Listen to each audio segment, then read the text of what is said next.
Super Bowl. Hopefully you had your fix with the XFL. The XFL is back. Yeah, brand new XFL. Saw He Hate Me and F-Bomb were trending on Twitter over the weekend, and I knew. I was like, okay, the XFL is officially back. So for those of you who missed the XFL and what that brought into your life, I'm glad that it is back for you. So congratulations, and hopefully it's got a better run than some other of these leagues that have tried to take on the NFL, so to speak. So congratulations to the XFL for their relaunch. It looked like it was pretty successful as far as the ratings go. If you are having the Monday hangover post-Oscar blues, I am sorry. We can help you out with that, talking about some sports movies on this UVU Sports Talk show that we have here every Monday. I am a big movie guy. I'm stoked that 1917 won something. I thought it should have won more. 1917, my guy Roger Deakins, one of the best cinematographers on the planet. He and Sam Mendes created an absolute masterpiece with 1917. It was by far my favorite film of the year. And pretty close after that was Ford versus Ferrari. Loved that movie. Thought everybody that worked on that movie, on both movies, did an outstanding job. And to my Korean people, 축하합니다 for making history. Parasite doing some big work there. Yeah, so if you're into the Oscars, that's very cool too. Roger Deakins and a lot of cinematographers in the realm, Hoyt van Hoytema, Stephen F. Winden, a lot of those guys helped inspire me and my buddies. We've made a couple movies, just a couple documentaries. One got chosen to be in the LDS Film Festival in a couple weeks, so that's cool. So I nowhere near Oscar status whatsoever, nor will I ever be. But if you are not busy on Thursday, February 27th at 3:30, you can come down to Orem, Utah, or up from Orem, Utah if you're listening to this down south. Or you can fly in from whatever state you're listening to this, and so see our film. Our film's called Tradition. It's based off of a family tradition that my family has had for close to 30 years. We've had UCLA basketball season tickets, and I personally have felt a lot of growth and a lot of bonding time with my parents when I've gone to those games. We've had virtually the same seats for my whole life, and those seats have become very close, almost family members to us. And so I thought that there might be some people within the local Utah atmosphere here that might have had some similar experiences with their favorite sports teams around here. We were able to find some families, and we were able to sit down and talk with them and discuss their stories and how their relationship with those season tickets that they have has helped them and their families continue to grow and become closer together. So it was a passion project, and it was pretty cool and very humbling to see the reception that it got locally. So if you have a chance, you can check it out. If not, you can check it out on Vimeo, Tradition Film, #Tradition Film on social medias as well. But this is the UVU Coaches Show. You can follow us, #UVU Coaches Show if you have any questions. My name is Brandon Crow. Follow me on social media on Twitter @bcrow_88. It was a busy weekend for Wolverine fans and Wolverine family. We've got a full slate of shows for you, all different varieties of flavors. We have head coach Eric Madson of the UVU baseball team as the baseball and softball both get into action this week. Softball technically got a head start on the baseball boys because they went down south of the border. They went down to Mexico this past weekend and were very successful. 3-1 over the weekend for the Lady Wolverines, and we are going to hear from Stacey Mae Johnson, the new UVU softball coach. We're going to get her input on the squad and the success that they've had over the weekend, as well as taking a look at what this potential is for this team going forward, as well as Eric Madson. Eric Madson, we've had him on the show before, a very cool guy, and having him come on and talk about baseball and getting that team ready to go as they'll be traveling to Abilene Christian this week, and they're going to officially start their season with a 4-game series out there. And then their first home game won't be until March 10th versus Air Force. But we all know that fantastic donation from doTERRA a few months ago, a lot of that money went into the baseball field and trying to get that more turf-oriented so that way when the Utah weather strikes, it's a lot better, more suitable for these baseball players to get back out there and playing a lot quicker than it was before. So we were going to talk with Coach Madson about that, and as well as a very cool event that happened to them and to the team in the offseason with team impact player Kale Miles. And I'll save the details for Coach Madson coming up a little bit later so he can break that down for you. But a lot of good stuff. And we'll also hear from Whack Hoops Digest's Kyle McDonald, as always, each week, and break down the weekend that was for Utah Valley men's basketball, and as well as the Whack Hoops, and take a look at the sphere that the Whack Hoops is in right now as we kick off the second half of conference play before we finish up conference play toward the end of February, beginning of March, heading into Whack Vegas in Las Vegas. So if you are planning on being in Las Vegas during the week of March 12th through the 14th, you can go to GoUVU.com, pick up your tickets there, and go down and support the Wolverines. It'll be a fun contest, as always is. I mean, it's Las Vegas, for heaven's sake, so can never go wrong. But we'll try and support the Wolverines wherever they go. And the Wolverines had quite a bit of support at home on Saturday at the UCCU Center. It was their only home game of the week for the men's basketball team, taking on Seattle U. Unfortunately, however, they fell short in an overtime contest, losing to Seattle U. 87-85 was the final score, and it was just a tough battle, man. It was a great game. It was a fantastic game, don't get me wrong, but the Wolverines just came up on the short end of the stick at the end of the night, despite a pair of 20-point performances from Brandon Averett and Kazan Jardine. Again, 87-85, the overtime thriller to Seattle U. And Utah Valley, again, they were just plagued by the slow starts. And we've talked with Kyle McDonald about this. We'll talk with him a little bit later on down the road about this. And really, it's just that's one of the only things plaguing this team are their slow starts and turnovers. We'll hear from Coach Madson in just a minute, as well as he breaks down his post-game comments following that defeat on Saturday. But if you look at the box score, Utah Valley had 21 turnovers. And I'm not going to sit here and try and be Mr. Negative and Mr. Dark Cloud, but you're going to hear from Coach Madson himself. And he said that when you have 21 turnovers, it's hard to win a ball game. And you just got to put a stop to it. You have to contain the basketball. You have to control the basketball and hold on to that bad boy. And I know that TJ Washington has been one of those players in the past that we have talked about on broadcasts, not having the best control of the basketball, but Coach Madson has specifically been working with him. And on Saturday, he didn't have any turnovers at all. We had Eman Olojapok, he had 3. Jamison Overton and Brandon Averett had 4, along with Kazan Jardine.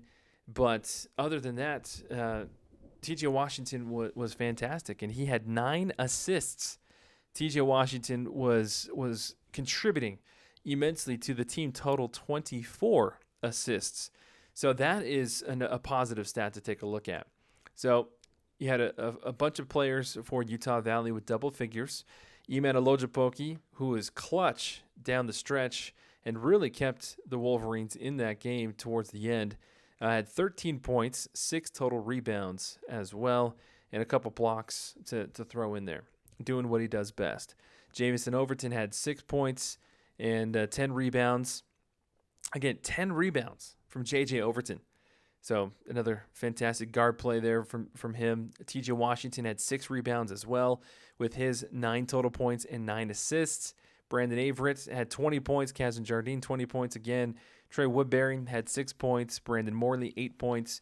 A.K. Havza off the bench with 3 points as well. Big Brad Kitchens came in there.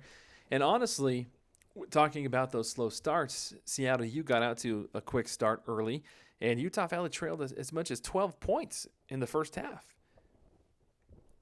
But then Coach Madson, toward I want to say around the maybe 6.5, 7 minute mark or so left in the first half, Coach Madson said, you know what, we're going to try and switch things up here. And he went to his bench and he brought in Brad Kitchens. And Brad Kitchens, like Holton Hunsaker and I talked about on the TV broadcast, again, fantastic story. We've had him on the show. He's great, a former manager, and walked onto the team over the summer. And then just a couple weeks ago, Coach Madson rewards him for all of his hard work by giving him a scholarship. And he comes in and he played fantastic defense. He brought a new energy and a new life to that Utah Valley team that they desperately needed. And honestly, ever since that point, the first half, the rest of the first half and the second half was a completely different tone for Utah Valley. Excuse me. And that was all because of Brad Kitchens. And Brad Kitchens, again, just brought that new – he raised everybody up. And so even though he doesn't show that he had any points or anything in the box score, that was a performance that really amplified this Utah Valley team. In the first half, at halftime, the score was 36-40. And to close out the first half, Utah Valley finished it on making 5 of their last buckets. They were 5 for 5 to close out the first half. But Seattle U just had a couple back-to-back back-breaking three-pointers.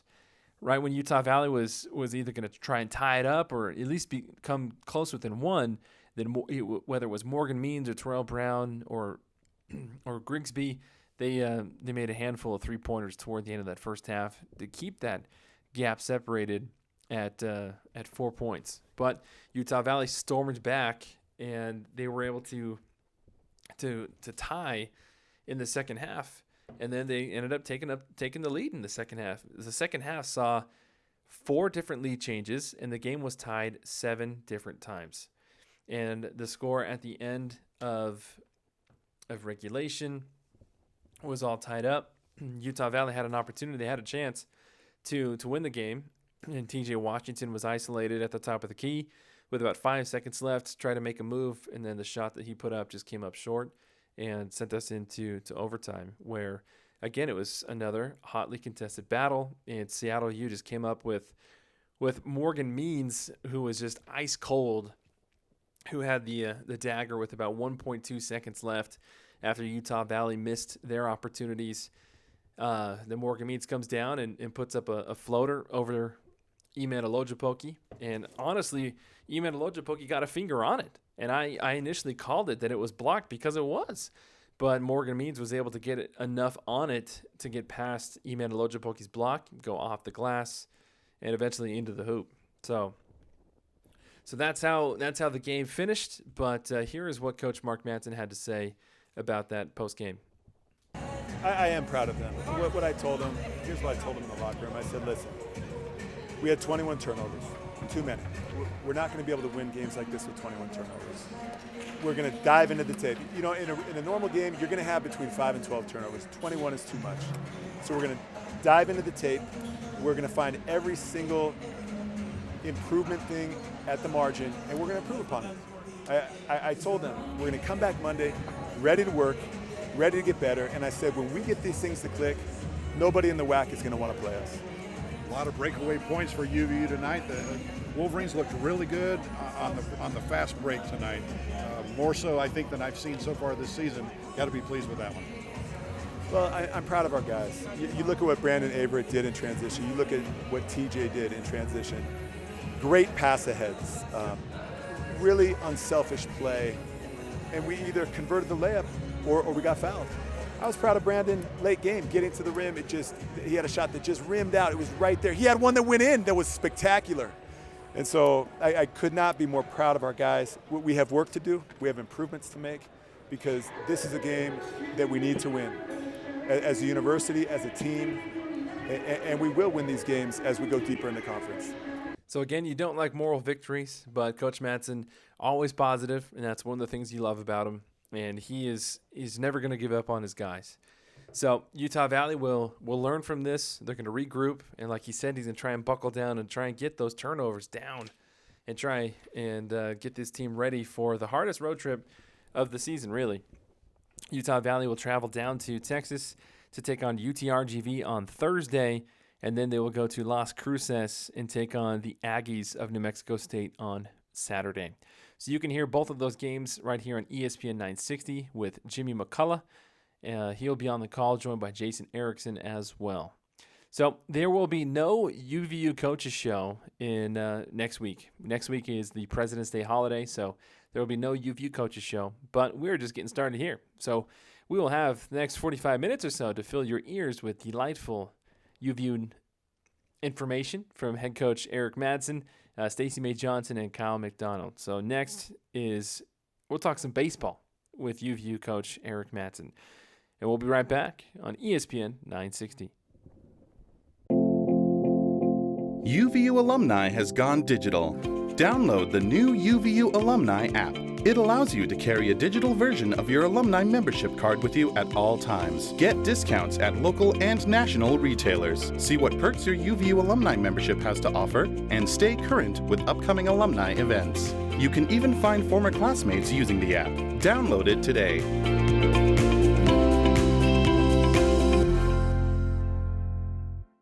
Hi, this is Tim at Sierra West Jewelers. Sierra West is having its annual sale, 40% off most items in the store, and we have up to 5 years on credit, OAC. Big names, 42 years, only at Sierra West Jewelers.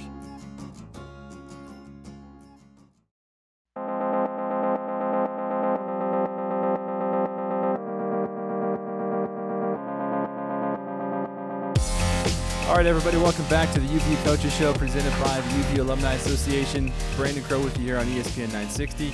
It's getting to be one of my favorite times of the year where the weather starts to warm up a little bit and you can go out to the ballpark and watch yourself a little bit of baseball, one of the greatest games ever invented. And we are pleased to be joined by head coach Eric Madson of the UVU baseball team. No relation to Mark Madson. Is that right, Coach? Yep, that is correct. So you are from Idaho, and his family is from California, so maybe somewhere far down the line, but as far as you know, no relativity?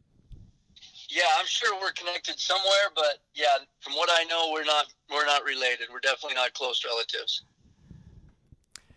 Have you had a chance to sit down and talk with Coach Madson at all? Are the different coaches of the different sports very, very close at all at Utah Valley?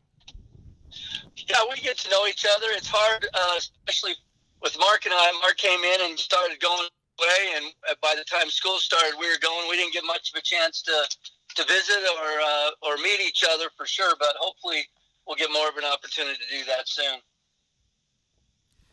Yeah, I'm not sure how much baseball he played, but we'll see if maybe we can get him out to do a ceremonial first pitch or something. Yeah, definitely. He the height that he had, he probably would have been one heck of a pitcher. Absolutely. Now, Coach, what's the offseason been like for you? A couple big things. I know the underway right now is the renovation, courtesy of the donation money. So what's that been like for you guys? Well, it's been interesting. Obviously, we're so grateful for DeTerra to be able to come in and do that for us, and for our athletic administration and university to be able to get that accomplished. For us, that's something that is going to be great for us. It's going to help us not only with recruiting, but the opportunity we have to get out on the field earlier and to play longer into the fall. And I mean, there's just going to be a ton of benefits for us that'll help us out. It'll be a good surface to play on all the time. Now, is there a little bit of heat on the field? Is that what I heard? Well, there's not really. It doesn't have a heater in it or under it or anything like that. But once you get turf and you get the part of the black pellets that are part of the turf field, it actually draws the heat in a little bit and makes it warmer. So that we won't have a heater in it, but it'll definitely be a lot warmer than it is on normal grass. Now, I'm sure the Orem Owls are happy that they're getting this renovation done as well, right? Yeah, I think so. I haven't had much of a chance to talk with them, but I'm sure they are. Again, we were talking with UVU baseball head coach Eric Madson. Team was officially kicking off their 2020 campaign this week, starting on Valentine's Day with the 4-game series at Abilene Christian. And, Coach, you had a special opportunity over the offseason to meet or sign an impact player in Cale Miles. Can you explain a little bit about what went down and who Cale Miles is? Cale Miles is a young boy from Eagle Mountain, and we had the opportunity working through Impact to sign him and allow him to be, for us, be fortunate enough that he'll be a member of our team. And what that basically was is our kids got a chance to meet him early on, communicated with him. Then his family was wonderful people. They came over. We had the chance to have a ceremonial signing like you would for any national letter of intent, and he was able to be around. It was just a great opportunity for us to have him come and be part of our team and have our team be able to understand, some of the struggles that he's had to deal with on a daily basis and what he's able to accomplish. Do you think that meeting was pretty meaningful or impactful for some of the guys on the team? Yeah, it definitely was. I know that they enjoyed it. I mean, getting a chance to meet him and understand a little bit more about him, but just to see, the great kid that he is and the smiles that he has and the excitement he has that he showed all of them about getting a chance to play and be a part of a team and play for that day and be around it. It was outstanding for him. And for us, it was great for us. That's the biggest thing, is that our guys being able to see him and meet him, that definitely meant a lot to him. So who reached out to you first? Was it something that you had heard of, or is this something that the program kind of brought to your attention? Yeah, it was something that the program brought to our attention, and actually when they brought it to us, we went through our athletic department, and there was so many working parts that went into it. Our marketing, Jack Ferguson was involved in it. At that time when they first came, our advisor, our sports administrator, was Veronica O'Brien, and so she worked hand in hand with them to get it set up. And then Chad Foote, when Veronica had left, Chad Foote came in and he took over, as well as Tim. There's just so many people. Cam with marketing, our sports information staff. It was really kind of a group effort to make this happen. So it's not just something that was good for us as a program and as a team, but also good for our whole athletic department. Yeah, I know. Just during that time when it was going on, I was doing soccer and getting ready for basketball, and I even heard the soccer coaches and basketball coaches talk about it. So the ripple effect definitely went through the whole athletic administration, which is pretty cool to see. It is, and we're looking forward for the spring to have him come back around. Obviously, it's difficult right after we signed him, we went to break, and so getting a chance to reconnect with him is something that'll be good for our team. And speaking of your team, Coach, we are recording this a little bit early, but you're traveling down to St. George for this weekend, the weekend before you officially start your season, just to get a little fine-tuning. Are there going to be any scrimmages down there at all, or is it just strictly practice? Well, it'll be practice. We'll be scrimmaging one with another. Right now we've been out at the Dome, which has been a great thing. It's something that, again, was brought up by the school and the department, and it's been something that's been helps a lot. But getting outside, getting a chance to go outside and play is something that we're looking forward to as well. Now, what can Utah Valley baseball fans expect from this new squad this year? Well, I think the one thing is, for me especially, we haven't done like we've expected to do over the last few years. Excuse me. We've struggled a lot. We got to find a way to win games, and I think that they're going to see that some kids want to win. We have a great group of kids that definitely have talent. But one of the biggest things, I do think they want to go out and win. I'd give anything that happens with these guys, all is going to go back to them. They've been a great group. They've worked hard. They're kids that want to win. They aren't happy with how things have been. And so it's exciting to me because we have some young kids mixed in with old kids. We actually have probably more experience than we've had in the past, even though we are young, of guys who played last year. But I just think that's the one thing that people will be impressed with, is these kids will be a lot of fun to watch play. And speaking of those kids, your son, Mick, sophomore third baseman, named preseason All-WAC. Coach, honestly, is it difficult to coach your son? Yeah, it has definitely been a challenge, something that was a lot more difficult than I thought it was going to be.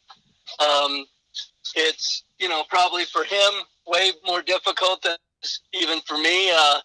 The one thing is I think there's a lot of times when, Dad's just not available. So it's difficult for him. And I say it all the time. I probably have been one that hasn't handled that very well and has blown that opportunity of how it should be done for sure. But I think we're learning as we go along, and it's nice to have him around. It's good to see him a lot, but it's definitely hasn't been very easy.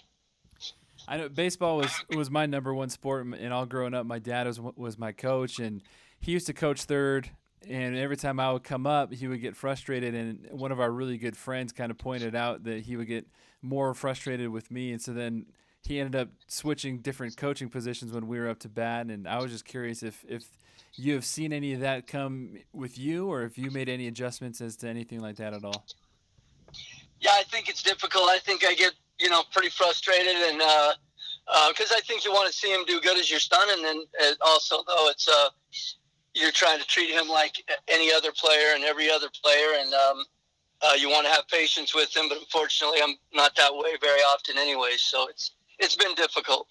But like I said, I think he's handled it pretty well. It's, for him, I think it's much more difficult than it is for me. And it's, I know it's difficult, but I think he's handled it pretty well. He hasn't asked to be removed from our family or anything else, so I guess that's better. In the end, it all stems from love, right? So something like that, yeah, definitely something like that. Well, a couple other returners from last year that people can continue to look for.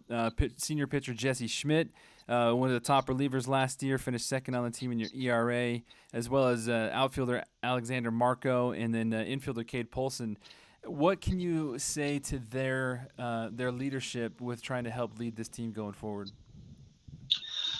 Well, I think that all of those guys are great players, as far as being seniors. And, like Jessie Schmidt. Jessie had some tough losses last year, got a few walk-offs that weren't very exciting for him, I know, were difficult for him. And, I thought that even with that going, he still bounced back and went out and competed like he knows that he's capable of, and, never quit. I think that's the one thing about that he and Xander bring. Those are two guys that really they don't like to lose. They struggle with that concept. They take a lot of responsibility on themselves. I think that shows just what type of leaders they are. And they've been trying to push kids. They've been talking about players, and hey, we don't want it to go this way, and we need to be better. And so I think that those are all great guys that they're gonna be. As far as senior leadership, is going to be terrific. Excellent. Well, I know, again, your first home game isn't until Tuesday, March 10th, but you officially start the season on February 14th on the road, Abilene Christian. Coach, thanks for taking the time, and best of luck, and we'll see you soon. Thank you so much, Brandon. Appreciate having us on. Absolutely. That was UVU baseball head coach Eric Madson joining us here. We'll take a quick break, and we'll be right back with more from the UVU Coaches Show on ESPN 960. At Kengar Volkswagen in Orem, we believe in supporting our neighbors and the hardworking UVU basketball team. Since our store is perfectly located on University Parkway in Orem, we're ready to play ball with our UVU Wolverines and give them and you a car buying experience unlike any other. Be sure to stop by our store for all your automotive needs, because at Kengar Volkswagen in Orem, we hear you. Your number one UVU basketball fans, Neil Dastrup Insurance and Auto Owners Insurance is a winning combination. You know texting while driving is dangerous, yet most people admit to doing it anyway. Drivers are 23 times more likely to be involved in a car accident while texting. Know the facts and wait to text. The danger is real and it applies to you. Auto Owners Insurance, the no problem people. Neil Dastrup Insurance is a proud partner of the UVU men's basketball team.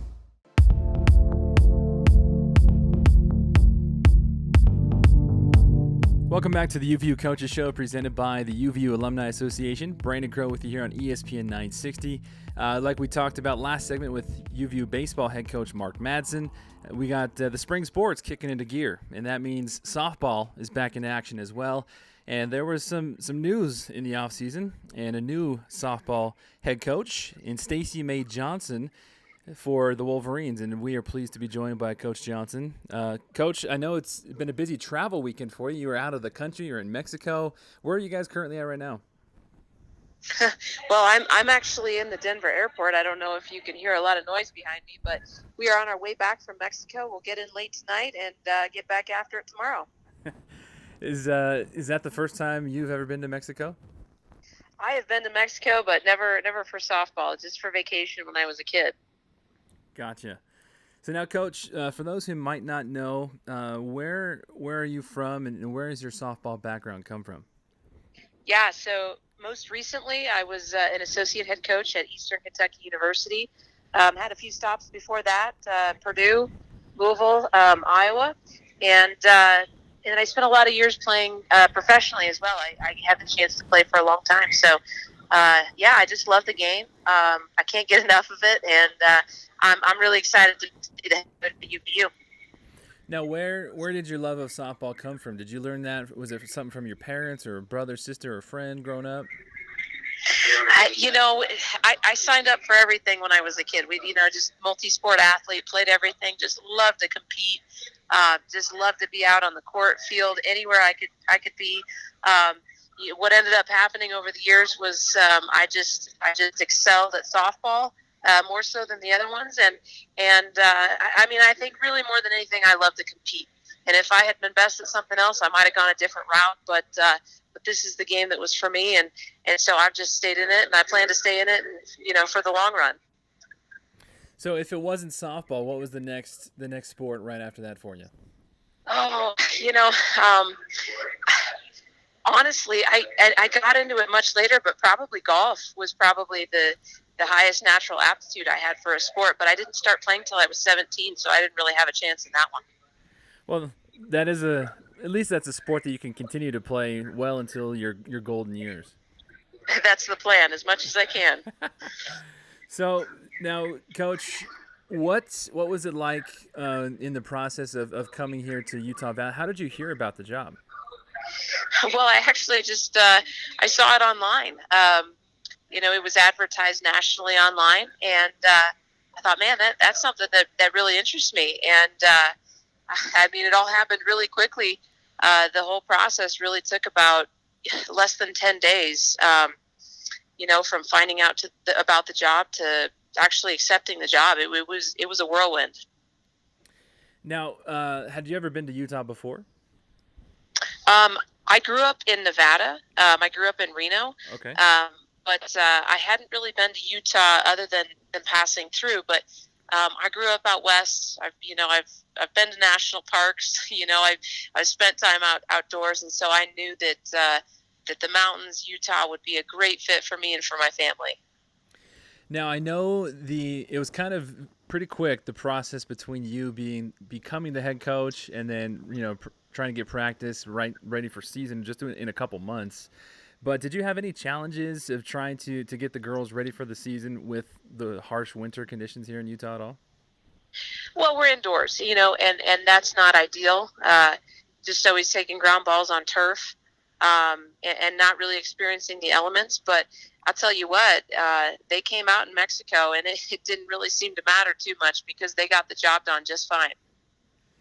So speaking of Mexico, you were victorious most recently over Long Beach State 3-2, and you had a come from behind victory over that as well. And overall in the weekend, you were 3-1. So what have you seen from these girls early on that really has you excited for the rest of the season? I think I see a team that wants to compete. I saw a team that they played from behind. They didn't get down.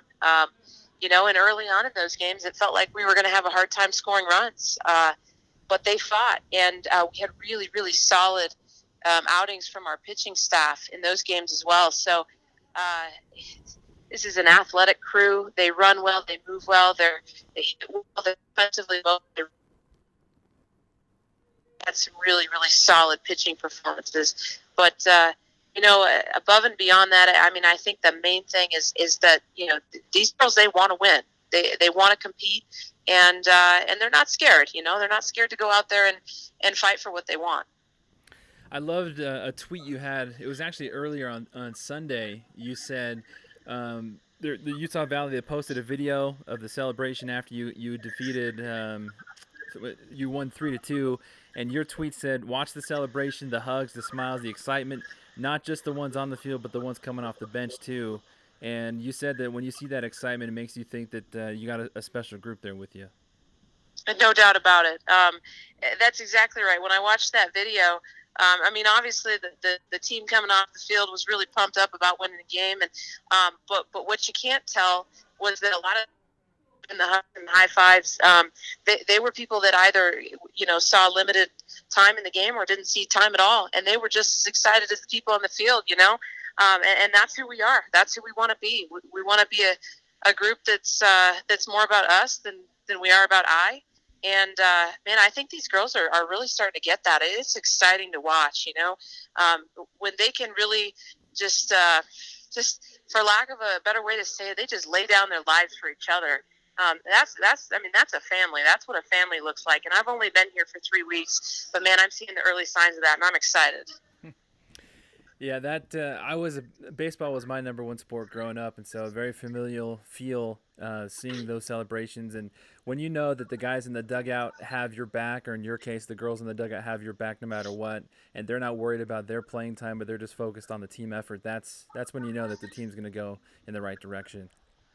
Absolutely, and we definitely saw that this weekend. Everybody was excited for the success that we had, and I think that's a big part of the reason why we had the success we did. Now, you were a part of women's national teams. You won gold medals at the Pan American Games and the World Cup of Softball Championship, a silver medal there in the Canadian Open. Now, were those qualities that you saw in the Utah Valley Wolverines this weekend the same qualities that you had on those teams as well? Well, those are professionals in their mid-20s and 30s, so it's a little bit of a different comparison. But boy, I believe that anybody can learn those qualities. I don't believe that we are stuck where we're at. I believe where we're at is where we're at, and where we're going is up to us. And I think that it's the job of this. To figure out how we need to get better, how we need to become more competitive, how we need to fight a little bit harder, how to learn a little to win a little bit better. The sky's the limit for these girls. They can do anything they want. And so, are they, where a 30-year-old national team player would be right now? No, they're not. But they are not stuck where they're at. They decide every single day who they want to be. Now, what can Utah Valley fans or people that might not necessarily know that much about the softball team expect if they bring their families out to the ballpark this year? Well, this is, like I said, this is a fast, athletic, aggressive team. This is not going to be a team that just sits back and waits for the long ball. We have way too much athleticism for that. There's going to be runners moving. There's good offense on this team. There's going to be a lot of balls put in play. And hopefully some really athletic plays on defense as well. So I think that it's a pretty exciting brand of softball. And with the offense being what it is, I think we're primed for come from behind victories. So that makes for exciting softball for fans to watch. Now, this next weekend, Coach, you'll be traveling back to your home state, this time in Sin City in Las Vegas. Well, you have 6 games on the schedule, 2 against Weber State, Montana, and then host UNLV. What are you looking forward to the most during that tournament? And we've got 6 games in 3 days. We're going to get a really good look at our pitching staff this weekend. I would anticipate that most, if not all, of the arms are going to be seeing significant innings, and I'm excited to see what our young pitchers are going to do. It's going to be fun to see if they can rise to the challenge. Excellent stuff. Well, Coach, thanks again for taking the time. I know you're busy, and traveling, being in airports isn't my favorite thing to do, but we appreciate you taking the time. Well, thanks for having me. I appreciate it. Absolutely. Travel safe, and we'll talk with you soon. All right. Bye-bye. That was UVU women's softball head coach Stacey May Johnson, and again, Utah Valley victorious over the weekend. We'll take a quick break, and we'll be right back to wrap things up with Kyle McDonald here on the UVU Coaches Show on ESPN 960. Wolverine Crossing is Utah Valley's premier student housing. We provide the largest amenities in Utah, including 2 resort-style pools, 2 hot tubs, a 2-story gym, sand volleyball, basketball court, and so much more. Pick from our newly renovated 1, 2, 3, and 4-bedroom layouts. We know we have the perfect fit for you. Spots are filling fast. Come in today for a tour and find out why Wolverine Crossing is home for you. Why does your business need Vivid Print today? For banners, yard signs, NCR forms, business cards, promotional items. Why will you need Vivid Print tomorrow? For booklets, business card magnets, custom printed fabric items, trade show pop-ups. And why Vivid Print in the future? For letterhead, newsletters, flyers, stickers, window claims. Vivid Print, promotional signs and graphics. Hi, this is Jamie Barris with Vivid. If you can dream it, we can design and print it. Go online to get-vivid.com and get ready for great service and Vivid Print, promotional signs and graphics.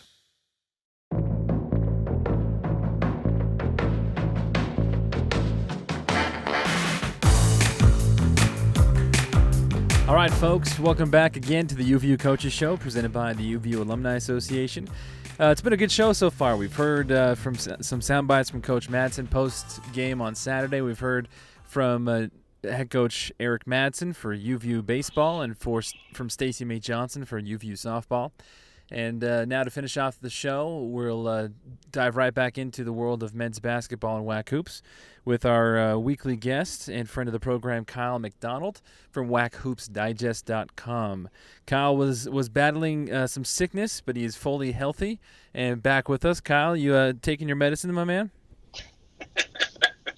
Yeah, a lot of vitamin C, a lot of emergency, and that stuff works for anybody that's wondering. The emergency is really good to mix with water. But yeah, I'm feeling a lot better, Brandon. Thanks for asking. And yeah, it's good to be back on my feet and enjoying some basketball. Well, I'm not sure what kind of medicine would have helped people with their heart yesterday, especially those at the UCCU Center. It was a nail-biter thriller. A tough loss for the Wolverines, dropping the 87-85 decision to Seattle U at the UCCU Center on Saturday, despite a pair of 20-point performances from Brandon Averett and Kazan Jardine.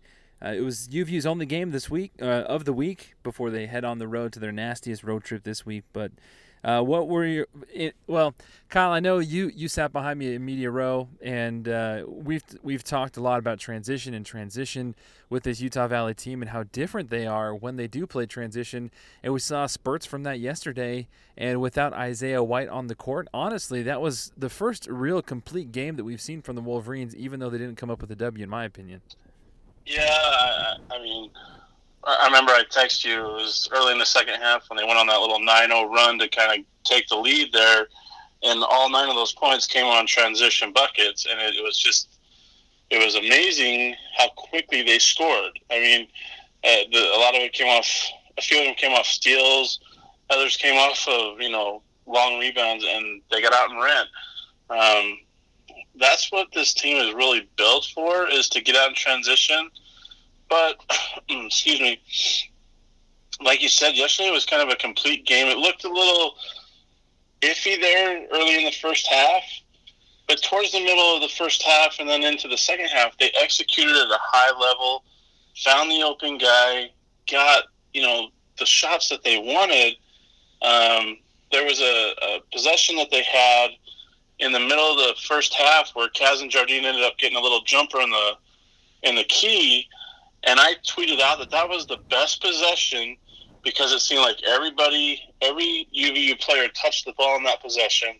There was space, and it ended up in a good shot.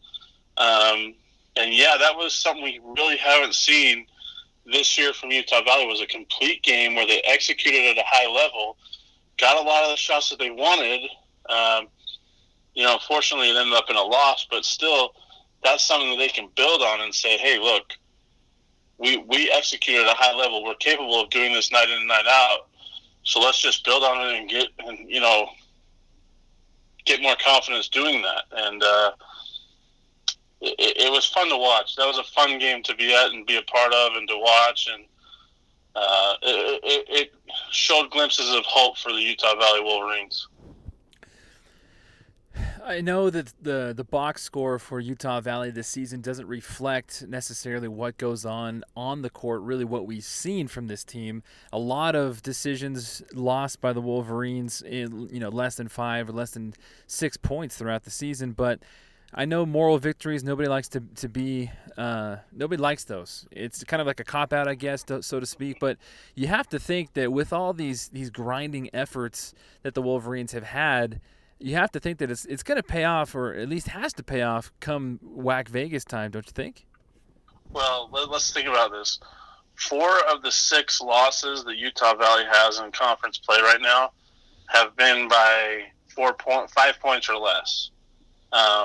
They lost to Kansas City by 5, lost to Cal State Bakersfield by a point in overtime, lost to Cal Baptist by 4, and then lose by 2 to Seattle in overtime. So, they're maybe a minute or 2 away from being, 6-3 in WAC play and right there for that 2 seed.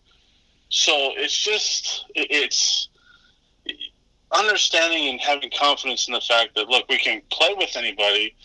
We just have to finish games. It's like that it's that mental toughness that a lot of coaches talk about late in games, like when Jamison Overton had a chance to step up and hit 2 free throws that would have put the Wolverines up 4, step up and knock those down, or like when they had the ball with 10 seconds left, instead of dribbling for 5 of it, run a play that, is drawn up so you get a better shot than a fadeaway 3-pointer with a hand on your face. I mean, excuse me, if they can figure out that mental toughness at the end of ball games, where they finish those games, those close games, like you said, if they can figure that out before WAC Vegas, they could be a dangerous team in Las Vegas in March. I mean, we've seen glimpses. We've seen what they can do. I know early on in the season what they did at Kentucky really caught everybody off guard by surprise. But then at the same time, it really didn't, because we've seen these players over the last couple of years under Mark Pope. We've seen what they could do. But when you take a step back and look at the WAC overall, you broke it down perfectly in talking about the losses that Utah Valley has had and how they've been, 5 or 6 points or less. And I've been taking a look at New Mexico State, and I know you have a lot of best friends from Grand Canyon and New Mexico State on Twitter, but they're not blowing people away. And so the talent level really is more balanced in the WAC than people give credit for. Or am I just wrong? It's a little bit more balanced. There's a lot more parity. I know people say it's a bad conference because, you got New Mexico State that's won every game of WAC play for the last 10 years, it seems like. And then, California Baptist was right there before Saturday night's loss to Grand Canyon. And then you have the rest of the WAC that's either 5-4, 4-4, 4-5, just kind of right there. There's parity there. That doesn't mean it's a bad conference. It just means that you have a lot of teams that are on equal ground with regards to the competitiveness. And so it's made it fun because nobody's just outside of New Mexico State, even though they're winning games, like you said, they're not necessarily winning by 20, 25, 30 points every night out. Now, a lot of that has to do with injuries because if they had a healthy squad with A.J. Harris, Clayton Henry, and Trevelyan Queen, they'd be head and shoulders above the WAC, even more than they are already right now. But the crazy thing is, even with all those injuries, New Mexico State's still finding ways to win. And this was with all these injuries, you would have thought that this was a chance for WAC teams to come in and maybe knock them off their perch, their king seat, I guess you could say. But nobody's done that. New Mexico State's finished ball games strong, and they're just they have one of the longest conference winning streaks in America. So it's just, they're going to win the WAC regular season, most likely the WAC tournament, unless something drastic happens in Las Vegas. But the other teams that are vying for that 2 seed, Seattle gets the big road win against Utah Valley. Grand Canyon gets a huge road win at California Baptist. and they shot the lights. They shot 61% against the Lancers in Riverside. That's amazing. And so those two teams are teams that I would expect that'll be battling for that 2 seed. UTRGV swept the Midwest trip this week. I mean, it's crazy how much changes in this conference week in and week out. But the only constant is New Mexico State at the top, Chicago State at the bottom, and those two things aren't going to change. It's that middle, the pack crew that'll be interesting and fun to watch because, like you mentioned, Utah Valley and Seattle go on probably the toughest road trip of the season this next week, where they go to UTRGV and New Mexico State. I mean, that could seal the deal for Utah Valley as the 7th seed if they lose both. And Seattle could, if they, win 2 games, that could vault them really up in that 2 seed spot with no questions asked. Or it could knock them down, a notch if they lose both games. So, I mean, there's so much that changes week in and week out, and it's fun to watch, actually. Yeah, I mean, New Mexico State, they're perennial powerhouse. Chris Jans, he knows what he's doing with that program, and you have to tip your hat off to him and what they're doing down there.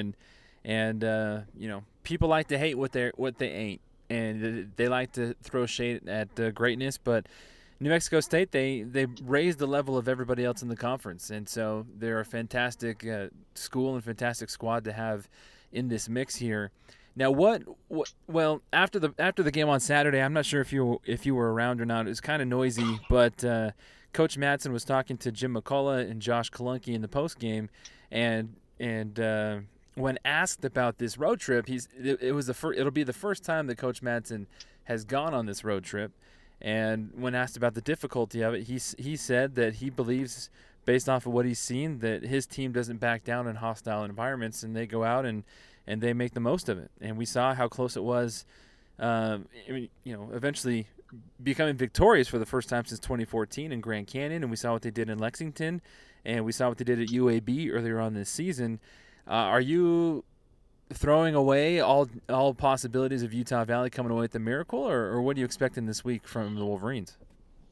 I wouldn't say I'd throw everything away. I think there's an opportunity there. It's not like Utah Valley hasn't won in Las Cruces. They did it, 2 years ago? 3 years ago? 2 years ago when they went down and snapped New Mexico State's 41-game WAC conference winning streak in Las Cruces under Mark Polk.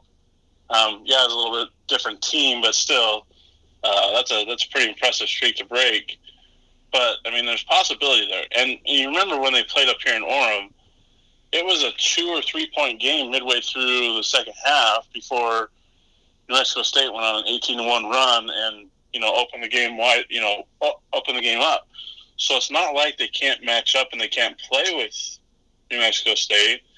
But the Pan Am Center is a tough place to play, especially since on a Saturday night. And really, that could be a game where New Mexico State could be one win away from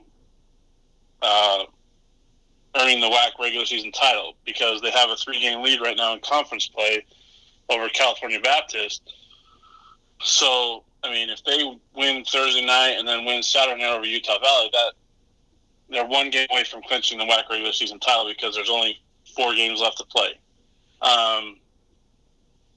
So they have a lot to play for, but without Shoveling Queen, I mean, it's if Mark Madson can figure out a way to slow down Ivan Arikochea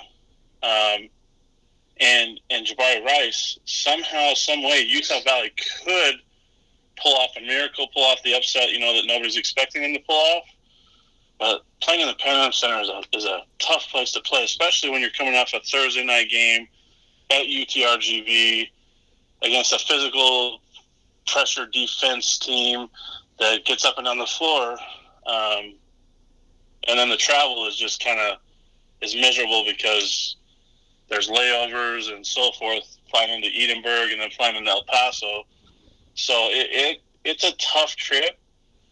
The Wolverines are capable because, like you said, we've seen them play on the big stage, on the road and win some games or be in some games that nobody expected them to be in. So it'll the biggest thing for the Wolverines to get a road win or to earn an upset win, they have to get off to a fast start. If they don't get off to a fast start, there's no way they're pulling off either win. That's just, we know what they're capable of and how quickly they can score. They have to do that to begin the game. They cannot start off sluggish or slow. They have to get off to a good start in order for road wins to happen. And, there's possibilities there. It just, we don't know which Utah Valley team we're going to get when they're on the, this week. Well, we'll get our first look at it on Thursday when the Wolverines will be on the road. And, again, they'll be in Texas and then New Mexico State on Saturday. So UTRGV on Thursday, and you can listen to Jim McCullough. He will have that call for you here on ESPN 960. Here's the good news, Brandon, for the Wolverines, though, okay, is that WAC teams are 25-18 in road games this year. So they've won more road games than they've won home games. The only team to not lose at home is New Mexico State. So perhaps there's a first that could happen this weekend. We'll see. We'll see. Well, like always, every week, Kyle, thank you very much for your time, my man, and good stuff. All right. Thanks, Brandon. All right, that was Kyle McDonald from WACHoopsDigest.com. Again, you can follow him on Twitter at Kyle Sports Bias and at WACHoopsDigest as well. We are going to wrap things up here on the UVU Coaches Show. Again, thank you to Jason Erickson, for Clint Berge, for coaches Eric Madson and Stacey May Johnson. And thank you to Kyle McDonald, and for our producers in studio, for Dave Glauser and everybody at ESPN 960. We'll take a break. We will not be on the air next week because of the holiday. So in 2 weeks,